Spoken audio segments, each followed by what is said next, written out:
E aqui, presidente, se me permite aproveitar para esclarecer algo que já foi muitas vezes esclarecido, mas principalmente as denominadas milícias digitais continuam insistindo que eu sou o relator, o juiz e a vítima.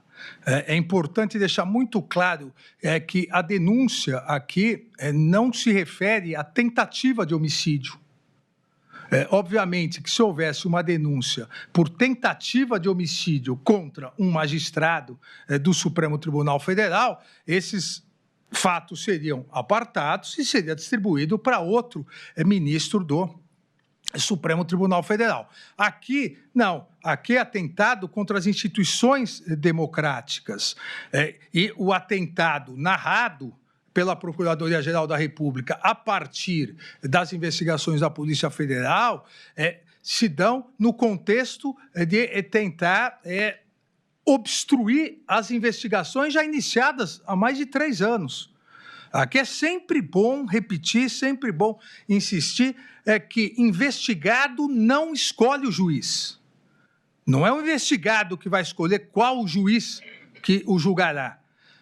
Seria muito fácil para todos os investigados, a partir do momento que está sob a presidência do inquérito ou sob a presidência de uma ação penal, um determinado juiz ou um determinado ministro relator, passar a ameaçar esse relator, esse juiz, para retirá-lo do processo. Nós todos sabemos, e mesmo aqueles que repetem incessantemente essa ladainha, deveriam saber, e alguns sabem, que há um artigo expresso no Código de Processo Penal que diz que o réu, o investigado, o indiciado, não pode criar fatos supervenientes para provocar a suspeição ou provocar o impedimento do magistrado. Seria muito fácil, porque uma vez que ameaçasse um ministro, ele se daria por suspeito ou impedido, ameaçaria outro até chegar ao absurdo de nenhum dos ministros do Supremo Tribunal Federal poder analisar os fatos. Aqui não se está analisando nenhuma ameaça contra, uma ameaça específica à pessoa física Alexandre de Moraes, não se está analisando denúncia por tentativa de homicídio contra a pessoa física Alexandre de Moraes, mesmo que ministro.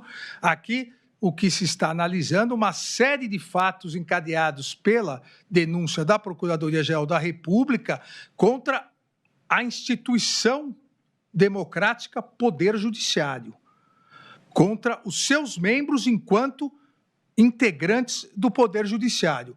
Exatamente por isso, repito, e fiz isso no relatório e depois, agora, iniciando a sessão da tarde, os crimes não são crimes, nenhum crime contra a vida, tentativa de homicídio, tentativa de abolição das instituições, o golpe de Estado, o crime de atentado, atentar contra as instituições, de tentar dar golpe de Estado, que é outra questão sempre importante, porque por que se pune o tentar dar golpe de Estado? Porque se quem tentou dar golpe de Estado conseguir o golpe de Estado, ele não vai se autopunir. Não existe na história do mundo quem dê um golpe de Estado e se autopune. Então, por isso que basta a tentativa. E danos qualificados, organização criminosa. Nenhuma imputação específica em relação à pessoa física desse relator. O que se vê pela imputação e acusação formulada pela Procuradoria-Geral da República é exatamente vários núcleos atuando, como narrei há pouco, também lendo a denúncia da Procuradoria-Geral da República, que passava as notícias, as chamadas fake news, as notícias fraudulentas para tentar convencer, e aqui já um grupo de atuação de execução. Ministro Alexandre, só um brevíssimo comentário que esse esclarecimento é de enorme importância quanto à exclusão do homicídio, inclusive porque atos preparatórios de um crime podem ser atos de execução de outro, depende exatamente do itinerário. E quanto a essas fake news, etc., Vossa Excelência tem inteira razão, e acho muito mais constrangedor quando se trata de pessoas que se autodenominam juristas, que é um fenômeno contemporâneo. Eu tenho visto juristas. Aí, como eu não conheço, e sempre desconfio da minha própria ignorância, que é uma atitude importante, eu vou pesquisar.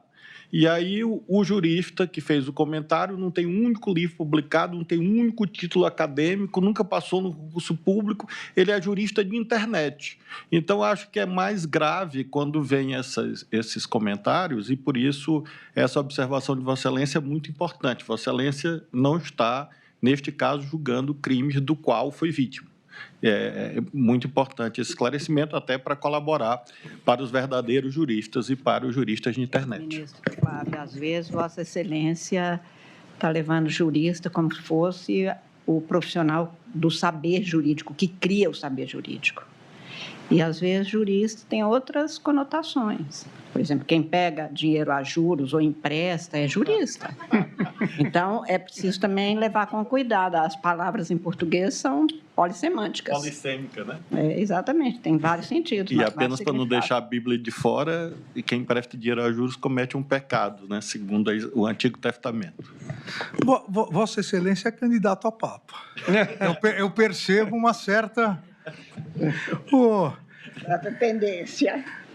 Voltando, aqui, além desse monitoramento, o documento narra a denúncia. O documento criado por Mário Fernandes também previu os recursos necessários para a concretização da ação de neutralização das autoridades públicas.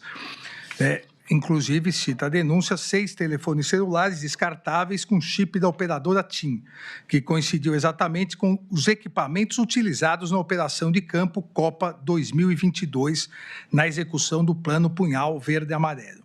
A mesma convergência foi observada na previsão sobre o quantitativo de pessoas necessárias para executar a ação. 6 indivíduos com formação em especiais. Os agora famosos kits pretos. Então, o que estava planejado, depois a Polícia Federal e a Procuradoria aponta, foi o que foi concretizado. O documento Punhal Verde-Amarelo, renomeado PLJ, foi impresso por Mário Fernandes no Palácio do Planalto no próprio dia 9/11/2022 e, posteriormente, levado ao Palácio da Alvorada, diz a Procuradoria, para tratativas com Jair Messias Bolsonaro. Na mesma hora, Mauro Cid também se encontrava no local. A ciência do plano pelo presidente da República e a sua anuência a ele são evidenciadas por diálogos posteriores comprobatórios de que Jair Bolsonaro acompanhou a evolução do esquema e a possível data de sua execução integral. Assim, em áudio por WhatsApp, de 8/12/2022, Mário Fernandes relata a Mauro Cid.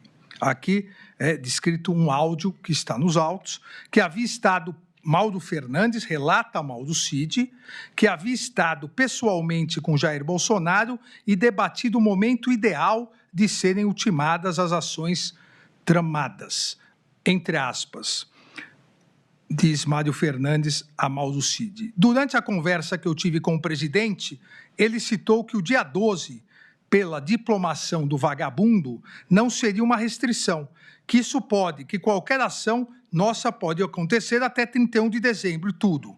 Mas aí na hora eu disse, pô, presidente, mas o quanto antes a gente já perdeu tantas oportunidades, fecha aspas. A denúncia continua, dizendo do cenário de instabilidade social provocada pela organização criminosa, exatamente com o objetivo de criar instabilidade política, instabilidade institucional e facilitar condições de aceitação de um eventual golpe de Estado.